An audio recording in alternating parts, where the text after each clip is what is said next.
No one tells you what happens after your husband kisses your forehead, puts on his uniform, and walks out the door. They don't warn you that silence will become your loudest enemy, that nights will stretch longer than days, and that a single sentence, "I promise I will come back," will turn into the only thing keeping your heart alive. This is not a story about bravery on the battlefield. This is the story of what happens inside a woman's chest when the man she loves walks into war and leaves a promise behind. I am that woman. And this is how waiting almost destroyed me before Daniel became a soldier. He was just a man who hated cold coffee and always forgot where he left his keys. I used to laugh about that. We met in college on a day that wasn't special at all. I was late for class. He was sitting on the steps, tying his boots, when he looked up at me. He smiled first with his eyes. That's how I remember it. He didn't try to impress me. He didn't pretend to be someone else. He just listened. And when someone really listens to you, you don't forget them. Daniel believed in right and wrong in a way that felt old-fashioned. He held doors open. He returned lost wallets. He stood up when others stayed quiet. That should have warned me. Men like that don't live easy lives. We didn't fall in love loudly. It happened in small moments. Late-night conversations, shared fries, quiet walks home. When he told me he wanted to join the army, my heart stopped, but my face didn't show it. I smiled, because loving him meant loving the man he was meant to be, even if it meant losing him a little. The night before Daniel left, we didn't talk about war. We talked about the future like it was guaranteed. What color we'd paint the kitchen, where we'd travel, what our children might look like. At midnight, he pulled me close. "If anything happens," I stopped him. "Nothing will happen," I said quickly. He looked at me for a long moment. Then he whispered, "I promise you, Emily, no matter what, I will come back." I memorized his heartbeat that night. I didn't know I'd be listening for it in silence for years. But goodbye wasn't dramatic. No tears, no speeches, just a hug that lasted too long. As he walked away, he turned back once and smiled. That smile followed me into nightmares. Being a soldier's wife means learning to live with half of everything, half a bed, half a heart, half a future. At first, Daniel called. I told him I was fine. That was my first lie. After Daniel left, time changed its meaning. Days felt heavy. Nights felt endless. The house didn't feel empty at first.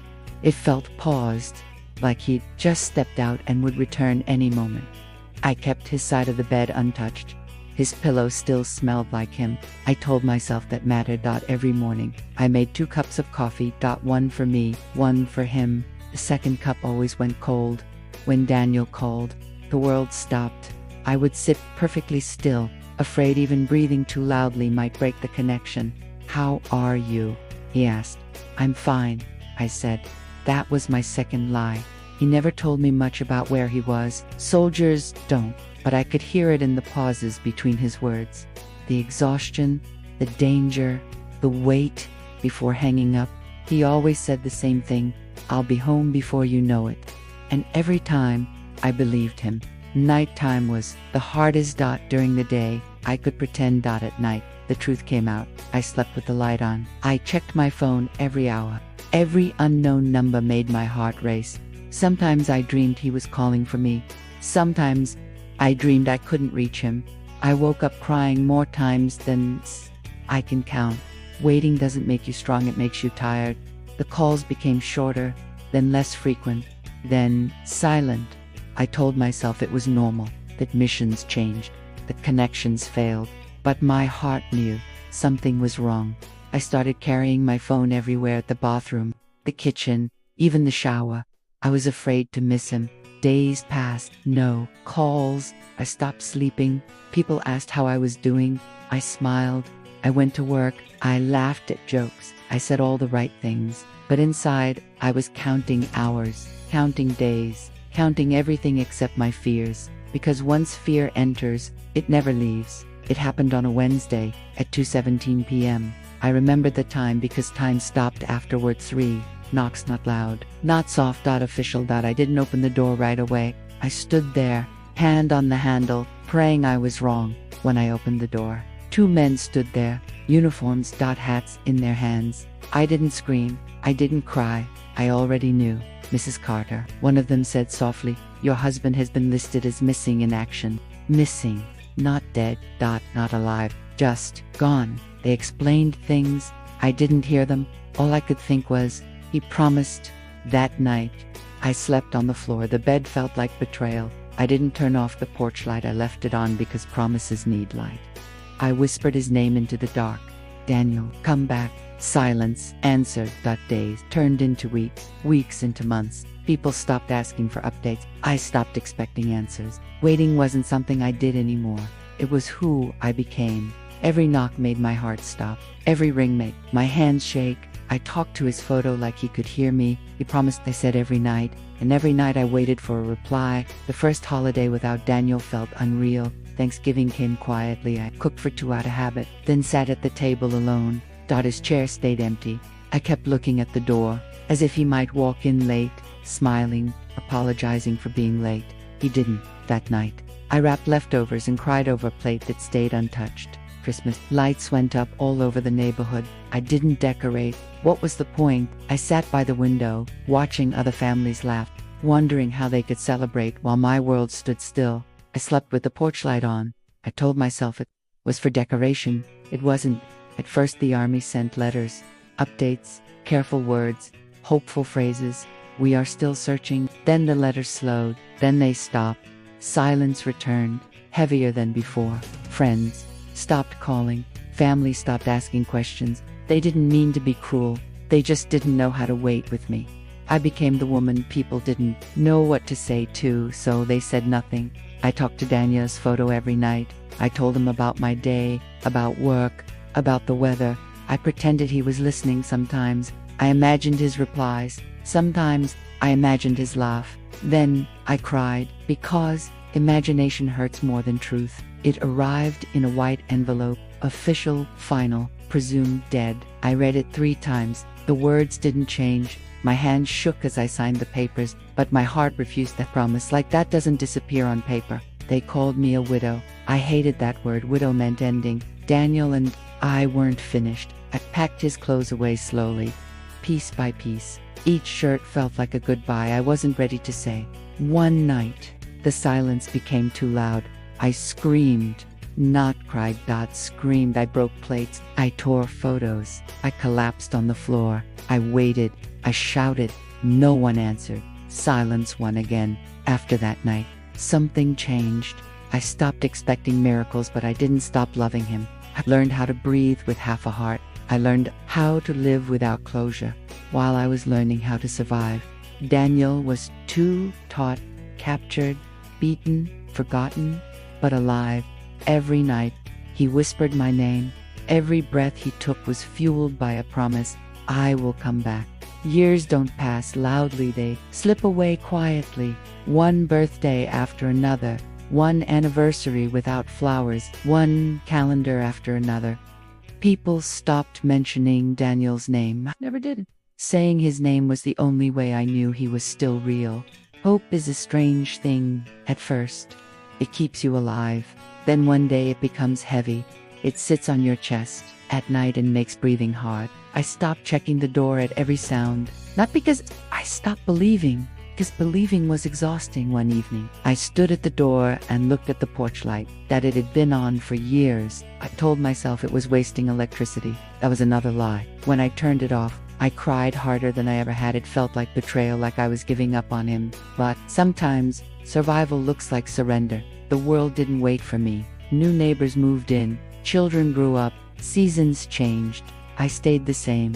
I smiled when I had to. I laughed when expected. Inside, I was still waiting. I didn't know it then, but Daniel was still fighting. Not with weapons, with memory, with pain, with the promise he made to me. He counted days by scars, nights by heartbeats. I will come back, he whispered into the dark. One afternoon, my phone rang. That unknown number. I almost ignored it. Mrs. Carter, a voice asked. My heart stopped. We may have information about your husband. The room spun. Hope returned quietly, carefully. This waiting felt different, older, wiser, more afraid. I didn't tell anyone. Hope hurts more when it's shared. That night, I didn't sleep. I sat by the window watching the dark.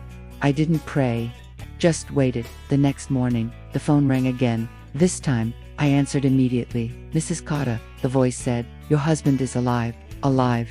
The word didn't feel real. I sat down on the floor because my legs stopped working. They explained details: rescue, survival, recovery. I heard none of it. All I could think was, he kept his promise. They told me he was coming home soon. Soon feels different when you've waited years. Every sound outside made my heart race. I cleaned the house again and again, not because it was dirty, because waiting needs movement. I didn't sleep. I sat on the edge of the bed, touching the empty space where he used to lie.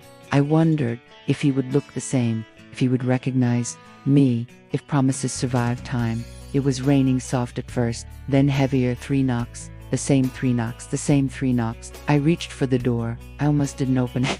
Miracles are terrifying. He stood there, thinner, older, scarred, but alive. Emily, he said, voice breaking, I told you I'd come back. I didn't answer. I collapsed into his arms. Years of waiting fell apart in that moment. I held him like he might disappear.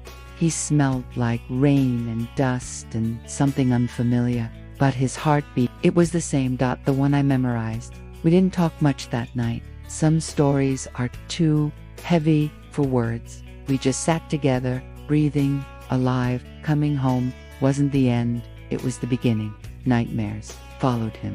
Silence followed us. But love stayed. Daniel came home, but war came with him. Some nights he woke up gasping for air. Some nights he didn't sleep at all. I learned how to sit beside him in silence, how to hold his hand without asking questions. Healing doesn't come loudly. It comes quietly. People called me strong. I never felt strong. I felt tired. Waiting didn't make me brave. It made me human. I learned that love isn't about grand gestures. It's about staying when leaving would be easier. That promise, I will come back. It wasn't just words. It was something Daniel carried through darkness, and something I carried through silence. A promise doesn't need proof. It needs belief. One evening, I turned the porch light back on, not because I was waiting anymore, but because he was home. The light looked different now. War had changed us, but love remained. If you're listening to this, remember this: behind every soldier is someone waiting. A wife, a husband, a family. Waiting is its own kind of war. Some heroes fight with guns, others fight with patience. Some promises survive time, some survive war, and some come back home. If this story touched your heart, please like this video, share it with someone who believes in promises, and subscribe for more stories that matter, because these aren't just stories, they are lives, they are love, they are promises that came back home.